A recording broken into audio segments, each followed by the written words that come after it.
L'anormal s'impose en norme. Le sens n'est plus sens. L'intelligence décriée et la médiocrité célébrée.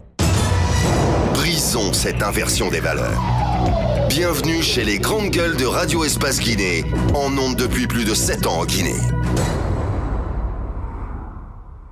Et ainsi va la Guinée, évidemment. Voilà, ça se passe en direct. Merci à vous, à l'international Titi. Nous avons donc Elhaj Barry avec nous. Elhaj, bonjour. Vous avez écouté Elhaj Seydou Diallo et le professeur Alpha Condé.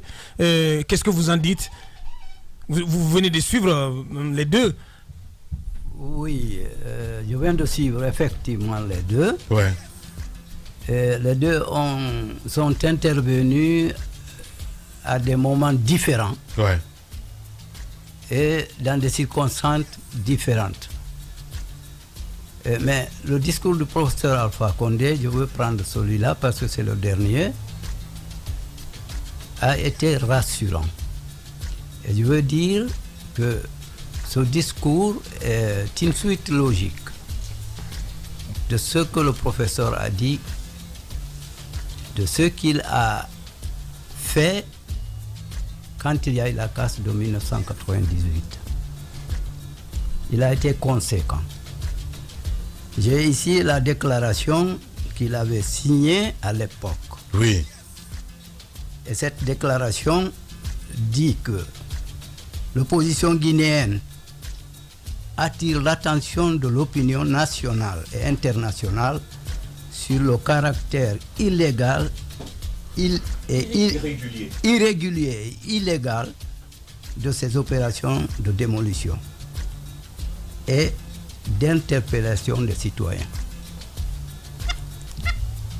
Il va plus loin, il dit, elle rappelle en effet que la zone concernée, à savoir Kapororaï, 21 300 habitants à l'époque, Koloma, 28 821 habitants à l'époque, Hamdallah 2, 28 396 habitants à l'époque, Dar es Salaam 2, 24 913 habitants, et Hamdallah 2, 17 684 habitants, oui, a été habité de la façon la plus légale et la plus régulière. Oui.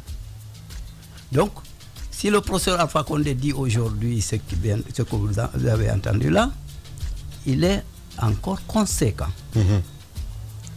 Et les populations rescapées de la casse de 1998 ne pouvaient pas être plus rassurées. Donc, c'est à la grande surprise et à la stupéfaction générale que les populations ont été témoins des marquages à nouveau de leur habitation. Bien. Peut-on poser cette question? Parce qu'Abaka a posé dans l'intro à savoir est-ce que vous avez des documents allant dans ce sens. Je veux dire... des titres de propriété. Entre autres, les titres fonciers. Évidemment. Dans quelles conditions la plupart d'entre vous se sont installés dans cette zone? Il faut peut-être pousser cette question-là pour savoir les différentes catégories d'occupants de ces lieux, parce que Abakar disait dans Des grandes gueules qu'il ne fallait pas loger tout le monde à la même enseigne.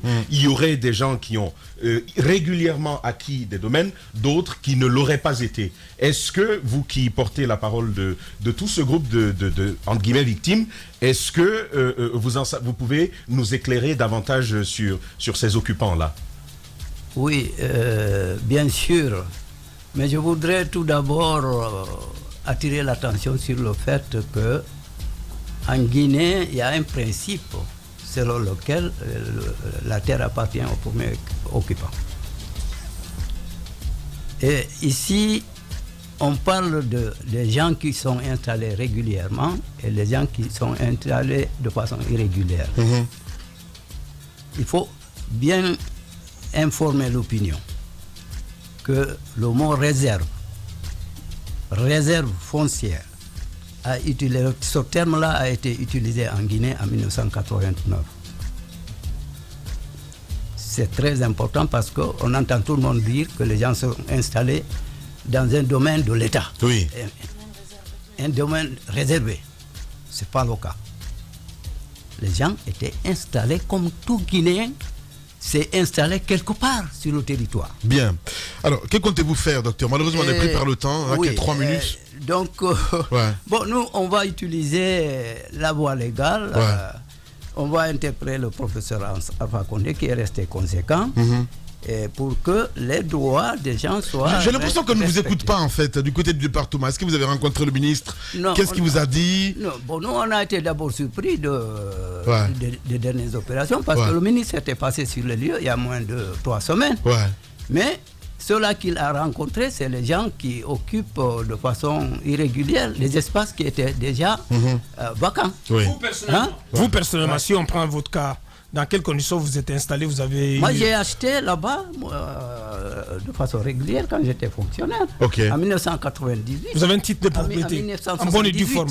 1978. En 1978, j'ai acheté. Ouais. Ouais. Et vous avez Un titre foncier. Un titre foncier. Non, pas de titre foncier. Il n'y a pas un titre foncier, mais ce n'est pas le titre foncier qui donne. C'est un témoin, simplement, devant l'État quand il y a des Titre foncier, c'est problèmes. une garantie. Hein.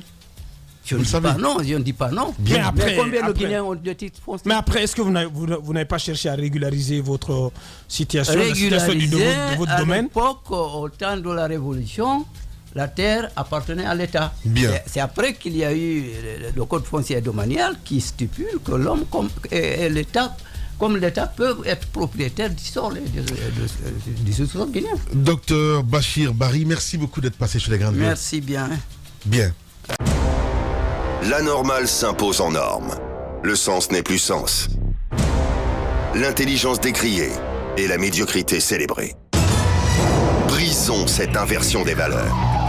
Bienvenue chez les grandes gueules de Radio Espace Guinée, en ondes depuis plus de 7 ans en Guinée. Les affaires courantes, les conseils des grandes gueules, on parle de carburant ce matin, mon cher.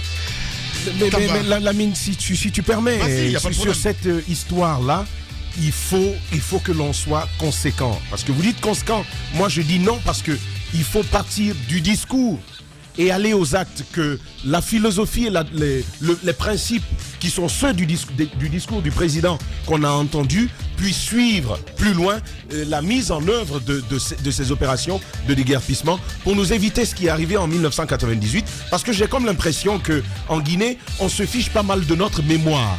L'histoire nous rappelle pas mal de choses qu'on peut éviter pour l'avenir, mais on va reproduire les mêmes erreurs, et moi je dis que c'est dommage, il faut carrément l'éviter. Allez, C'est Ouais, important. le fonds de sauvegarde de l'environnement, la société navale, donc commence à s'intéresser à ces entités qui vont bientôt faire l'objet d'inspection pour savoir de quoi retournent les gestions, notamment dans ces deux entités. Le patrimoine bâti public aussi commence les GG commencent donc à réunir la documentation pour savoir de quoi retournent les gestions, notamment dans ces trois entités. Voilà, on parle de carburant ce matin, Mohamed Marin. Hein. Oui, deux petites choses rapidement. Le carburant, le ministre nous avait donné rendez-vous, il nous avait donné plutôt 2 mois.